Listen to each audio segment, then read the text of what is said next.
Big boss Malayalam season 6 ലൈവിൽ കുറച്ച് നേരത്തെ നടന്നൊരു സംഭവമാണ്.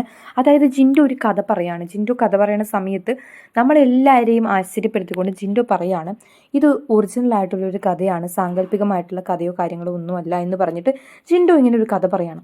ആ കഥ പറയുന്ന സമയത്ത് ഈ ഉള്ള കഥാപാത്രങ്ങളെല്ലാം ഒറിജിനൽ കഥാപാത്രങ്ങൾ ആരൊക്കെയാണെന്ന് വെച്ചാൽ നമ്മുടെ ജാസ്മിൻ, അതുപോലെ തന്നെ ഗബ്രി, അതുപോലെ നോറ, ഇവരൊക്കെ നേരത്തെ പരിചയമുണ്ട്, നേരത്തെ പരിചയപ്പെട്ടിട്ട് ഇങ്ങോട്ട് അകത്തേക്ക് കയറിയതാണ് എന്നുള്ള രീതിയിലുള്ള കഥയാണ് ജിൻഡോ ഇപ്പോൾ പറഞ്ഞിരിക്കുന്നത്. നമ്മളെ പ്രേക്ഷകരെ തന്നെ പൊട്ടന്മാരാക്കുന്ന രീതിയിലുള്ള കാര്യമാണ് ഇവരിപ്പോൾ പറഞ്ഞിരിക്കുന്നത്. ജിൻഡോ അറിയാതെ പറഞ്ഞതാണോ എന്നറിയില്ല, പക്ഷേ സാങ്കല്പികമല്ല, ഒറിജിനൽ ആൾക്കാരാന്ന് പറഞ്ഞ് ജാസ്മിനെയും റസ്മിനെയും ഗബ്രി നോറയുടെ ഒക്കെ പേര് പറഞ്ഞിട്ട് തന്നെയാണ് പറഞ്ഞിരിക്കുന്നത്.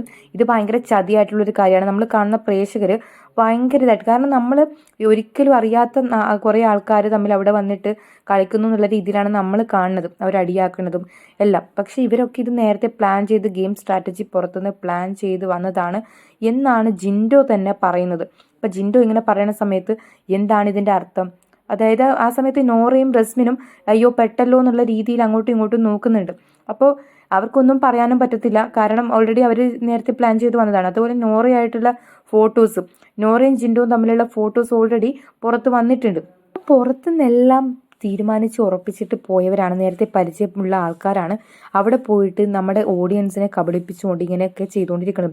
ഇത് വളരെയധികം വിവാദങ്ങൾ ഉണ്ടാകുന്ന ഒരു കാര്യം തന്നെയാണ്.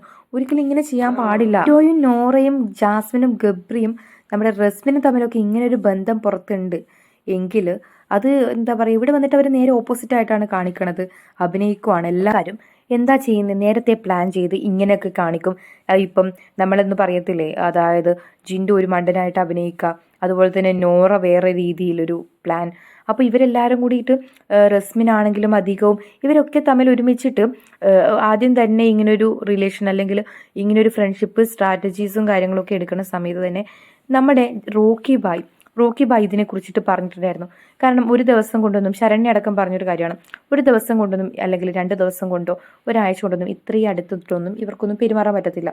അപ്പോൾ ഇതൊക്കെ ഇവർ കണ്ടന്റ് ഉണ്ടാക്കാൻ വേണ്ടി പുറത്തുനിന്ന് പ്ലാൻ ചെയ്ത് വന്ന സ്ട്രാറ്റജിയാണ്. നോറയാണെങ്കിലും ആദ്യം ഗബ്രിയുടെയും ജാസ്മിൻ്റെയും കൂടെ നടന്ന് പിന്നീട് തെറ്റിപ്പിരിയുന്ന രീതിയിലേക്ക് അത് മാറി. അത് എന്നിട്ട് ഇവർക്ക് എഗെയിൻസ്റ്റ് ആയിട്ട് നിന്ന് കളിച്ചു. അപ്പോൾ ഇതൊക്കെ ഇവരുടെ സ്ട്രാറ്റജിയാണ് എന്നാണ് നമ്മളിപ്പോൾ മനസ്സിലാക്കേണ്ട ഒരു കാര്യം. അപ്പോൾ അങ്ങനെ നേരത്തെ പ്ലാൻ ചെയ്ത് പറഞ്ഞിട്ട് വന്നിട്ട് കളിക്കുക എന്ന് പറയുന്നത് ഒരിക്കലും അക്സെപ്റ്റബിൾ ആയിട്ടുള്ള കാര്യമല്ല. അപ്പോൾ ഇവരെ എന്തായാലും പുറത്താക്കണം എന്നുള്ള കാര്യങ്ങളാണ് വിവാദങ്ങളിലേക്ക് പോയിക്കൊണ്ടിരിക്കുന്നുണ്ട്. ട്രോൾ പേജസിലും കാര്യങ്ങളിലൊക്കെ ഇത് വരുന്നുണ്ട്. കാരണം ഇവരിങ്ങനെയാണെങ്കിൽ എന്താണ് ഈ ഒരു ഗെയിമിന് എന്തൊരു നമ്മളെന്താ ഒരു ക്രെഡിബിലിറ്റി എന്ന് പറയുന്ന ഒരു സാധനമാണുള്ളത്. നേരത്തെ പ്ലാൻ ചെയ്തൊരു കൂട്ടം ആൾക്കാർ വന്നിട്ട് അവിടുന്ന് നാടകം കളിക്കുന്നത് കാണാനിരിക്കുന്നവരാണോ പ്രേക്ഷകർ? ഇവരുടെ നാടകം കാണാനിരിക്കുന്നവരല്ല പ്രേക്ഷകർ. എന്താണ് ഇതിനെപ്പറ്റി നിങ്ങളുടെ അഭിപ്രായം? താഴെ കമൻറ്റ് ചെയ്യാൻ മറക്കല്ലേ.